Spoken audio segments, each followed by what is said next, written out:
night he gave them bread, the wind howled across the dry ground of Carthus 9.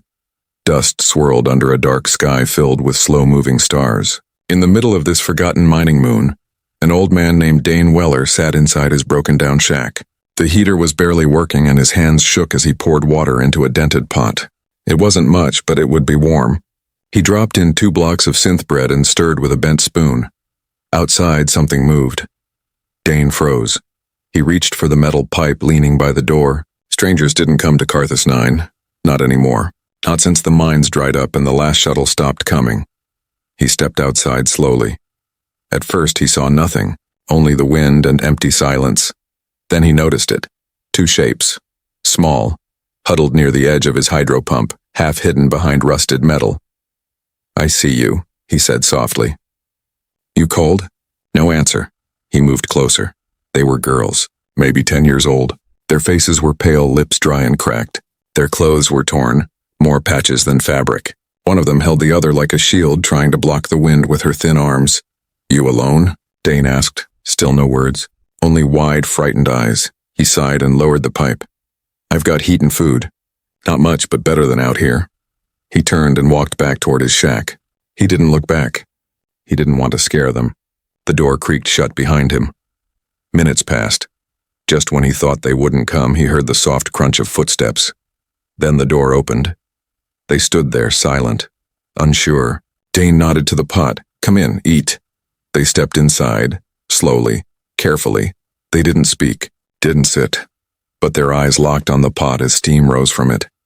Dane took 2 bowls from the shelf and filled them. He placed them on the small table and stepped back. The girls moved like ghosts. No sound, only motion. They sat and picked up the spoons with shaking hands. First sip, then another. Then faster. They ate like they hadn't touched food in days, maybe weeks. Dane didn't ask questions. He just watched. They finished their bowls and stared at him, waiting, afraid he might get angry, afraid the kindness was over. "Want more?" he asked. They nodded. He smiled, just a little, and refilled their bowls. The second round was slower. They were tired now. One of them leaned back, her head bobbing. The other kept glancing at the door as if afraid someone would come for them. "No one's out there," Dane said. "Not on this rock." Still no words. He tried again. "What's your names?" Silence. He pointed to himself. "Dane." The smaller girl looked at the older one. The older girl finally spoke. "Ella." Then she nodded to the younger one. "Mira, there." Voices were soft, dry, like wind through sand. "How'd you get here?" he asked. "Ship crashed," Ella said. "My bad, men. We ran." "Just you two?" She nodded. "Anyone chasing you?" She shook her head. "Don't know." Dane didn't press. He could see the fear in their eyes. Whatever they had been through, it was worse than anything this moon could throw at them. He set out a blanket near the small heater. "You can sleep there. Safe here." The girls looked at each other, then at the blanket. Mira lay down first, curled up tight like a kitten. Ella stayed awake a little longer, watching, thinking. Then, slowly, she lowered herself beside her sister. Within minutes, both were asleep. Dane sat in his chair and watched them. He didn't know what he had just brought into his home, but he knew one thing. They were alone, and alone was something he understood too well. He stared at the heater, the soft flicker of light on their faces. Outside, the wind screamed, but inside, it was quiet. That night he didn't sleep much, just watched, just listened. In the morning, the girls were gone. No note, no sound. Only 2 empty bowls and the blanket folded neatly. Dane walked outside, hoping to spot them. Nothing. He turned to go back inside when something caught his eye. Drawn in the dirt beside the pump was a shape, a ship. Sleek, powerful, wings like blades. Beneath it, a name scratched in shaky lines. "Thank you." Dane stood still, staring at the message. He didn't know who they really were, didn't know where they were going. But somehow, he knew. This wasn't the end. 10 years and dust later, the sun on Carthus 9 was never kind. It didn't rise. It simply bled over the sky like an old wound. Red light rolled across the empty plains, across broken metal towers and fields of ash where once, long ago, Machines had dug into the earth for minerals no one wanted anymore. The mining colony had died quietly, like a candle burning out in the wind. Only one soul still lived in that graveyard of rust. Dane Weller had grown slower, thinner too. His beard was silver now, his hands more bone than skin. Every day, he repaired things that didn't work and checked systems that had no purpose. He still grew his little garden under a plastic dome, though half the plants never bloomed. He wasn't sure why he stayed. Maybe because no one told him to leave. Maybe because there was nothing waiting for him anywhere else. He remembered the girls sometimes, not every day, but often enough. He remembered their eyes the most, wide-watching, not just scared but curious, like they were trying to understand kindness for the first time. Sometimes he thought maybe they had died. Maybe something out there had found them after they ran. Maybe they were just ghosts and he had imagined the whole thing. But other times, he wondered if they had made it somewhere better. He had almost forgotten what real visitors looked like. It was on a quiet morning. The sky was still dark. The wind was still cold. Dane was checking the water lines when something strange happened, something that hadn't happened in years. His warning beacon blinked. He froze. The system was ancient, buried under layers of dust and wire and barely had power, but the red light pulsed like a heartbeat. Something was out there. Something big, entering the upper orbit of Carthus 9. Dane didn't believe it at first. Maybe a glitch, maybe solar interference. But then the screen flickered again. Object detected. No signal. No call, no code, only silence. He went outside slowly, step by step, like a man walking into a dream. Above him, through the hazy red sky, a shape moved. Not falling, not crashing. Landing. It didn't look like any freighter or mining ship he had ever seen. It was smooth and sharp. Black metal that reflected light in strange ways. No rust. No markings from the known companies. It moved like it wasn't touching the air, like it belonged to a different kind of science. It came down just past the ridge. Silent. Perfect. He didn't run. He didn't hide. He just watched. A hatch opened on the side of the ship. Two figures stepped out. Tall. Armored. Helmets shaped like the heads of birds with glowing lines running down their chests. They walked like soldiers, but there was something elegant in the way they moved. Not just strong. Trained.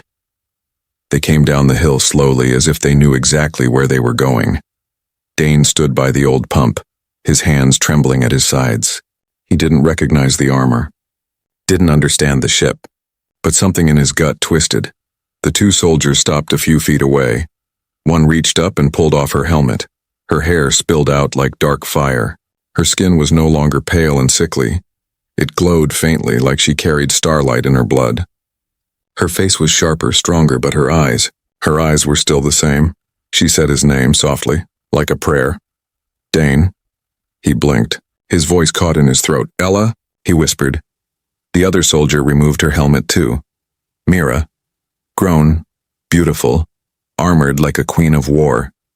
They looked nothing like the starving children he had once fed, and yet, they were.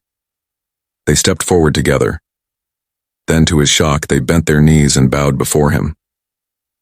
Dane took a step back. What are you doing? Ella looked up. Her voice was calm, full of something deep and heavy. We came back. Why? She smiled. Because everything started with your bread. Strangers in royal armor. The silence that followed their words was heavy. The wind rolled over the empty plain, carrying dust like whispers, but nothing could cut through the weight in Dane's chest. He stared at the two women before him, their armor reflecting the dull red light like something from another world. They were no longer the fragile, frightened girls he remembered. They stood tall, steady, their presence filling the barren land like a storm long awaited. Ella took a step closer. The movement was controlled, almost ceremonial. She reached into a small compartment on her armor and pulled out a thin piece of metal, no bigger than his palm. It unfolded like paper, glowing with shifting blue symbols he had never seen before. When she spoke again, her voice carried authority, like someone used to being obeyed. You gave us a home when we had none. You shared your food when no one else would have looked twice. We never forgot. Dane's throat felt dry. That was 10 years ago, he muttered. You disappeared. I thought... He stopped himself. He didn't know what he thought. Maybe he had convinced himself it was just another passing moment in his lonely life. Something small, unimportant. Mira stepped forward now.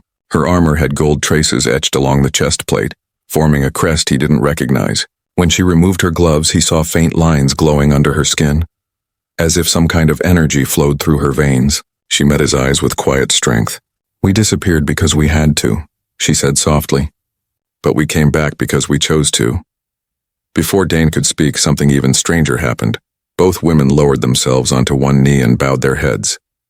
Not like visitors, not like soldiers asking for shelter, like warriors kneeling before a king. "Stop that," Dane said quickly, stepping back. "I'm no leader. I'm just a man with broken machines and empty fields." Ella looked up at him. "You are the founder." The word hit him like a stone. "The what?" "The founder," she repeated, as if the meaning were obvious. "The one whose kindness changed everything." Dane shook his head slowly. "I don't understand." Mira stood again and extended her hand toward the black ship on the ridge. "Come with us. There is something you need to see." Dane hesitated. For years, no one had come to this place.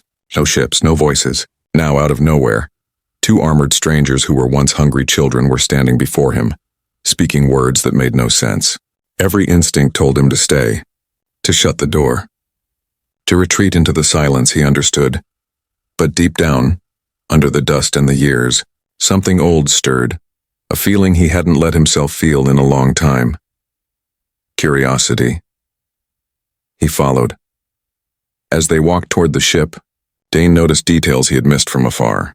The surface wasn't just metal, it seemed alive. Faint patterns pulsed beneath it like veins in dark skin. The ship made no sound, not even the hum of engines. The air around it felt charged, as if holding a breath. A ramp extended as they approached, unfolding like the wing of a giant bird. Light spilled out from the opening, soft and white, cutting through the dull red atmosphere like a blade. Inside, the ship was nothing like the grim transports he remembered from the mining days. The walls curved smoothly, glowing with embedded lines. No buttons, no panels. The structure responded to the presence of the girls. Doors opened without touch. Lights shifted with their movements. Dane felt out of place. His boots echoed against the clean floor, a sound that didn't belong here. They led him to a wide chamber near the center of the ship. It wasn't a command deck, but something more sacred. In the middle stood a tall structure, almost like a pillar, carved with hundreds of names glowing faintly. At the base of the pillar, one name burned brighter than the rest, Weller. His breath caught. "What is this?" he whispered. Ella stood beside him, her eyes calm and proud. "This is the heart of the fleet. This is where we remember who we are, where we came from, and why is my name here?" Mira answered, her voice soft. "Because everything began the night you gave us bread." The room fell silent again. Dane stared at his name on the pillar, surrounded by hundreds of others. People he had never met, lives he didn't know existed. He felt the ground shift beneath his feet, not physically, but in the quiet way reality changes when you realize you've been part of something bigger than yourself without knowing. "You're not here by accident," Ella said. Dane turned to her, still lost. "Then why am I here?" She looked at him, her eyes shining with something he couldn't name. "Because the galaxy remembers what you forgot." Not human after all, the ship rose smoothly through the thin atmosphere of Carthus 9, gliding toward the dark sea of stars. Dane sat in a cushioned seat inside the main chamber, gripping the armrests like a man holding on to the edge of a cliff. The last time he had left the surface of a world was almost 15 years ago, on a rusted freighter that coughed black smoke and rattled like a dying animal. This was different. There was no sound, no tremor. The black vessel cut through space like a knife through silk. Ella and Mira sat across from him, no helmets now. Their faces calm, almost royal. The glow beneath their skin shimmered faintly, like starlight caught in water. Dane couldn't look away. He saw traces of the starving girls he once fed, but something else too. Something powerful, something not entirely human. After a long silence, Dane finally asked, "What are you?" The question hung in the air. Ella didn't flinch. "Not what you think," she said softly. "We were born in a lab on a hidden moon. Part human, part something else. We were made to fight in a war we didn't understand." Mira leaned forward, her voice lower, heavier. "They called us prototypes. Hybrid units. Perfect soldiers. They wanted to erase fear and mercy. But we escaped before they finished. Dane stared at them, stunned. He had heard rumors, of course, whispers in the mining bars, stories of illegal genetic programs run by the powerful and the desperate. But those were just stories. He never thought he'd share his soup with the proof. You were just kids, he said quietly. We were weapons, Ella replied. Children were never part of the design. Hunger, pain, and obedience, that was our world. Until we ran. Until we found you. The memory of that night returned to him now, sharper than ever. The way they had eaten in silence. The way they had watched him like he was something strange. He had given them food, a blanket, and a safe corner. Nothing more. To him, it had been a small act on a forgotten night. To them, it had been everything. Your kindness changed us, Mira said. It wasn't the food. It was the choice. No one had ever looked at us like people before. No one had cared if we lived or died. That night, something inside us shifted. We began to feel things the lab had tried to crush. Fear, trust, hope. Ella's eyes softened as she looked at him. Those emotions made us dangerous to the people who created us. They wanted soldiers, not souls. The room dimmed slightly as the ship entered deeper space. On the central screen, stars stretched endlessly, scattered like glowing dust. Dane felt small, like a single breath lost in a vast storm. But at the same time, something inside him began to awaken. A strange awareness that his life was now tied to something much larger than the lonely moon he had called home. Mira stood and walked toward a panel at the far wall. It responded to her touch, blooming open like petals. From inside, a series of holograms appeared, showing images that made Dane's blood run cold. Rows of metal cribs, pale children with glowing veins, cold figures in white coats, soldiers dragging bodies down sterile halls, and then explosions, fire, and chaos. This was the rebellion, Ella said, standing beside him. We were not the only ones who escaped. Others followed. We hid, we learned. And then we fought back. The labs burned. Their creators fell. We became something they never expected, a people. The hologram shifted.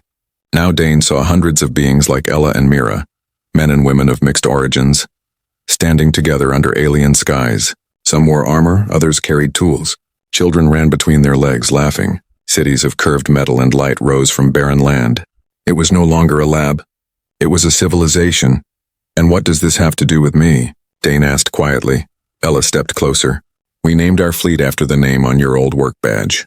Weller. To us, it wasn't a man's name. It was a symbol. The name of the first person who saw us as human. Dane blinked. You built all of this because of a bowl of bread stew? Mira nodded slowly. Because of what it meant. The ship rotated slightly and a massive structure came into view through the window. It wasn't a planet. It was a floating citadel. An enormous station carved in black metal glowing with rivers of blue light. Ships swarmed around it like fireflies around a lantern. Banners hung in space, their symbols unfamiliar but beautiful. Welcome to the Weller fleet, Ella said. Dane stared in silence. For the first time in years, he felt the weight of his life pressing against something vast and unexplainable. He wasn't just a forgotten man on a dying moon anymore. He was part of a story that had been growing without him. Like a seed he planted long ago without knowing it would one day become a forest among the stars. The galaxy owes you. The black ship eased into the heart of the citadel, passing through a massive shield gate that shimmered like a waterfall made of stars. The docking bay stretched wide beneath them, a hollow cathedral of steel and light. But there were no crews yelling, no fuel carts racing to meet them. Everything moved in silence, graceful and precise, as if the entire station breathed together like one living being. Dane stepped onto the docking platform slowly, the hum beneath his boots unlike anything he had felt before. The air was clean, warm, artificial, yet oddly welcoming. Ahead, a small crowd waited, not of strangers, but of faces that somehow looked familiar. Dozens of young men and women, all with traces of that same starlit glow beneath their skin, stood at attention. They wore armor, uniforms, and robes, different ranks, different roles, but every one of them had a small emblem pinned to their chest. A letter, a W, not for war. Not for weapon, for Weller. Mira walked beside him in silence, but her eyes watched the crowd with careful focus. Ella stayed close, a quiet presence at his shoulder. When they reached the center of the hall, the gathered people saluted him. Not with a fist or weapon, but by placing their right hand over their heart and bowing their heads. Dane's throat tightened. I'm no leader, he whispered. I didn't ask for this, Ella spoke softly. That's why it had to be you. They led him deeper into the station, through halls filled with murals, glowing data trees, and hanging gardens that floated inside transparent spheres. Every corner of the citadel felt alive. Every wall whispered of history not written in any human book. And at the center of it all, behind a tall set of curved doors, was a room that made Dane stop in his tracks. A memory hall. The ceiling stretched into shadow, filled with holograms shifting like wind-blown sand. Along the walls were metal slabs engraved with names and dates, some in alien languages, others in human script. And in the middle stood a statue, tall, still, made of smooth black stone. The statue was of him, not exact, not a mirror. But the shape, the stance, the face with tired eyes and worn clothes, it was unmistakably Dane Weller.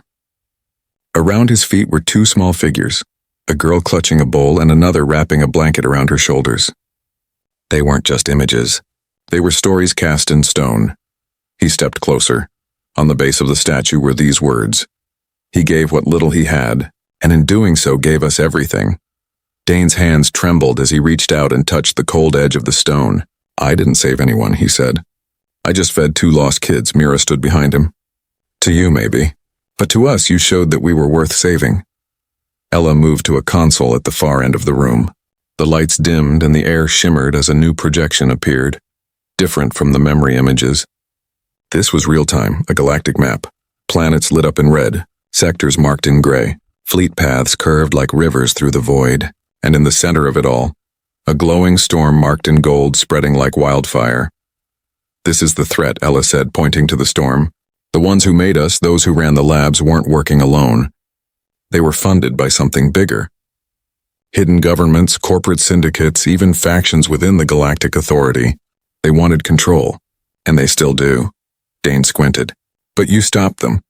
You burned their labs. You fought back, Mira nodded. We stopped a part of them. But now they've changed tactics. Instead of hiding, they're using fear, calling us dangerous, unstable. They're trying to pass laws to hunt our kind down. Planets are turning against hybrids out of fear and lies. They call us anomalies, Ella added. Mistakes. Weapons with broken programming. Dane's stomach turned. So they want a war. They already started one, Mira said. We just haven't answered yet.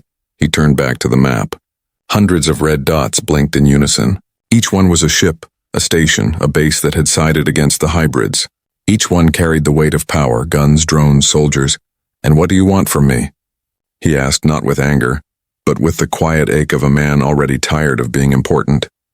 Ella stepped forward and held out a small metal band, a commander's insignia. We don't need you to fight. We need you to remind us who we are, to remind them what kindness looks like. Mira looked him in the eye. Your presence changes the story. We've built weapons, ships, shields, but you are the reason we became more than what they made us. He didn't take the badge. Not yet, but he didn't walk away either. Something inside him had shifted. Something deeper than pride or fear. The life he thought had ended on that lonely moon was still moving forward, echoing through lives he'd never met. The galaxy had changed, and somehow, without ever meaning to, he had helped shape it. He looked at the statue one last time, then turned to face the storm. The return to fire the night before they left. Dane stood alone in the observatory ring, watching stars crawl across the black. The citadel rotated slowly, silently, wrapped in its own artificial gravity. Far beyond its glowing shields, the galaxy moved on, indifferent, enormous, endless. He hadn't worn the commander's badge, not yet. It sat in his hand like a stone, heavier than it looked. He wasn't a soldier, never had been. But somehow the war had found him again, not with guns or orders, but with memories and meaning. Below the stars, in sleeping chambers and training halls, hundreds of hybrid men and women prepared for what came next. Many had never seen battle. Some had scars from past missions. Others had soft hands made for growing food and guiding ships. But all of them were ready to follow a man they had only heard stories about. The one who gave bread. The one who saw them not as weapons but as people. In the morning, the briefing room buzzed with quiet tension. Holograms of enemy ships hovered above the table. Maps of controlled systems flickered under Dane's feet. The fleet's scouts had returned with confirmation. A rebel colony on the ice moon Venar 6 was under siege.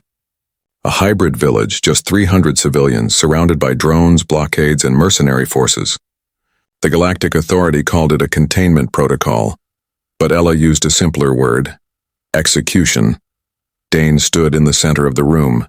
This time he wore the badge. "How long do they have?" he asked. Mira answered without hesitation. "Less than a day. Once the shield generators fall, the drones will begin pulse clearing. No survivors." "Then we go now," he said. The command ship, named Hopewell, after the street Dane grew up on as a boy, led the charge.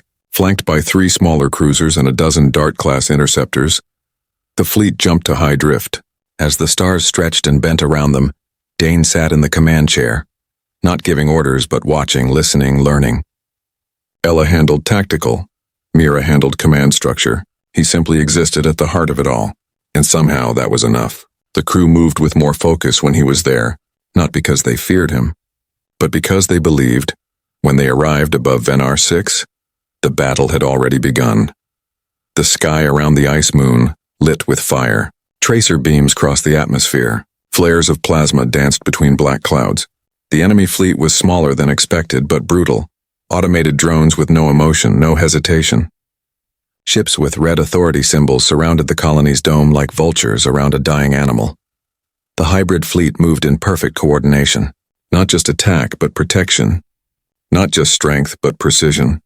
Shields absorbed the first wave. Interceptors dove like falcons, drawing fire away from the evac vessels below. Dane watched it all from the bridge. Then came the moment he hadn't expected, the sound he hadn't heard in years. Children screaming through an open comm line. "Please, help us, they're breaking through." No one else on the bridge moved. Their focus was on strategy, defense, survival. But Dane heard only the fear. He turned to Mira. "Open a direct drop." "I'm going down." "No," she said quickly. "You're too important. I'm not a god," he interrupted. "I'm just a man, and this is what men do." He suited up, no armor, just a reinforced coat, cold gear boots, and a pulse beacon. The drop pod carried him through fire and clouds, shaking violently as it tore through the enemy perimeter. It landed with a crack just outside the crumbling shield dome. Dane stepped out into chaos. Smoke filled the air. Ice cracked underfoot. Buildings burned orange against the blue snow. And in the distance, small figures huddled near a collapsed shelter, surrounded by drones ready to strike. He ran. His legs ached. His breath froze in his lungs. But he didn't stop. He dove between the children and the machines just as the drones raised their weapons. He activated the beacon. A blinding pulse burst from his chest just once, and the signal was answered. Within seconds, interceptor jets screamed overhead. Hybrid soldiers dropped like shadows from the clouds. The drones turned, too late. They were torn apart by energy bolts and magnetic blades. Within a minute, the threat was gone, and Dane? He lay on the ground, shielding a small girl beneath him. Her eyes were wide, her fingers clutching his coat. He coughed hard, the cold cutting through his ribs, but he smiled. "You're all right now," he whispered. The girl didn't answer, but she didn't cry either. She simply held on. When the dust cleared, Ella and Mira arrived on the field. They found Dane sitting on a broken crate, a blanket around his shoulders. Children gathered quietly at his feet. "You could have died," Mira said. "I could have," Dane replied, "but they didn't." The moment echoed far beyond Venar 6. A simple act once again had lit a fire the galaxy could not ignore. Founder of the Free Star Weeks passed after the battle for Venar 6, but the story spread faster than light. News channels across distant systems ran whispered reports of a human man who dropped into fire to shield hybrid children with nothing but a coat and a pulse beacon. Encrypted messages leaked into the underground circuits of refugee worlds, painting him not as a hero of war but as something far rarer. A protector who had no reason to protect, who had no blood ties to the hybrids, no duty, no agenda, only choice. And it was the choice that mattered. On the Citadel, life had changed. Soldiers trained harder. Engineers worked longer. Children began leaving small offerings at the base of Dane's statue. Drawings, pebbles, broken toy parts painted silver. Things that seemed worthless to others but were everything to them. But Dane didn't return to the high bridge. He didn't wear his badge anymore. Instead, he spent his days in the teaching chamber near the Arboretum Dome, where synthetic trees grew under soft golden lights, and the air smelled faintly of wild grass. He taught simple things: how to plant, how to mend broken tools, how to sit and listen. One morning a child asked him, "What made you save those girls back then?" He thought for a long time, then answered quietly, "Because no one else did." That night, the High Council of the Fleet voted without discussion. It was unanimous. A new title was forged in the code of the Constitution, older than any battle, deeper than any bloodline. Founder. Not general, not emperor, not savior, just founder, the one who gave the seed that became the tree. Ella and Mira came to him with the new emblem, a star with an open hand in its center. They placed it gently in his palm, and for a long moment Dane said nothing. He stared at the symbol like a man looking into a mirror not made of glass but memory. "I didn't mean to start anything," he said. "You didn't," Ella replied. "You just refused to let the world stay the same." Soon after, they took him to the ship's outer ring where a new corridor had been carved, a long gallery filled with light and silence. Along its walls were the names of the fallen, the free and the found, all who had once been forgotten, erased, or hidden, and at the very end of the hall was a window, a wide curve of glass looking out into the stars. "Where are we going?" Dane asked. Mira smiled gently. "Wherever you want." The galaxy was large, too large for one man to understand, but he didn't need to understand it all. He only needed to keep walking, to keep doing what he had always done, offering warmth in cold places, shelter where none existed, and a voice where silence once ruled. The fleet moved again, this time not for war but for peace. They delivered medicine to plague moons. They rescued escape pods from black sectors. They taught farming to crumbling colonies that hadn't seen a harvest in years. And always, Dane stayed close to the ones who had never been seen, the ones who felt like shadows in someone else's story. On a quiet day aboard the ship now called the Breadfire, Dane sat on a bench in the observation garden. Two young girls, half human, half something else, sat beside him. They were not soldiers, not experiments. They were children. They didn't know the full story. They only knew the man who told it. One of them pointed to the stars and asked, "Is that where you found the soup?" He laughed softly, the sound warm and rough. "No, little one. That soup came from a broken can and a broken heart." The girls didn't understand, not fully, but they leaned against him anyway, and he closed his eyes because sometimes a moment of rest is a revolution too. And somewhere out there on 1,000 different worlds, other children like them were watching the stars, waiting for their own bread, waiting for their own founder.